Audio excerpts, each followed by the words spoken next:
हमारे यहाँ हॉस्पिटल में एक लेडीज आई थी, तो कपड़े और पहनावे से लग जाता है बड़ा अमीर घर की हैं। तो उनसे हमने पूछा कि दबे अंदाज में कि यहाँ आपको आने की क्या ज़रूरत थी। तो कहे कि सुनने में आया है ना कि आपकी मशीन बड़ी एडवांस है। तो जब उनका चेकअप वेकअप हो गया तो उनका डिस्काउंटेड रेट लगा, लेकिन इसके अलावा भी वो पैसा दे के चली गई, कहीं कि डोनेशन में डाल दो। तो हमको ऐसा क्यों कर रही हैं? तो कहा कि हमको लगा चैरिटी का हॉस्पिटल है ना, तो चैरिटी जैसा मशीन है, ये चैरिटी जैसा इलाज होगा। 50 रुपया में MD डॉक्टर है, DM,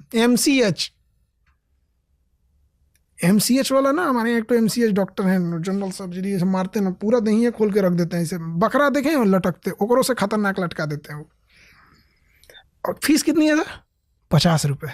लोग बोलते हैं गरीबी बेचा जाएगा। चुट्टे तुम अमीरों उसको बेचो, हमारे लिए मेरे ही गरीब ठीक है। हम 4000 में PDF नहीं बेचते हैं, हम उतने में पढ़ाएंगे, उतने में इलाज करेंगे। और छाती पे चढ़ के और बोलेंगे। अब देहात में कहा छतिया पे चढ़ के दाल दरेगा। अब इन टीचरों से कहते हैं, अरे समाज के लिए क्या किया है रे तुम? क्या किया है समाज के लिए? अरे हम रहे ना रहे, अस्पतालवा जिंदा रहेगा हमेशा के लिए। रतन टाटा है नहीं, लेकिन आज भी टाटा मेमोरियल हॉस्पिटल में लाखों कैंसर मरीज का इलाज होता है। हमारा कैंसर का, मैं आपको पता है रक्षाबंधन आने वाला है। पिछले रक्षाबंधन में एक लड़की ने कहा था कि मेरे लिए कैंसर हॉस्पिटल खुलवा दीजिएगा। उसके पिताजी को कैंसर था, हो गया रहता कैंसर हॉस्पिटल, अभी तक 40 दिन से बंद है।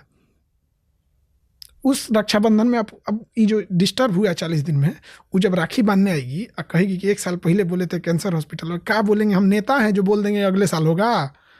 हम नेता हैं? कहाँ दुनिया में सुने इतना जल्दी हॉस्पिटल बोल के चालू करा दिया गया हो?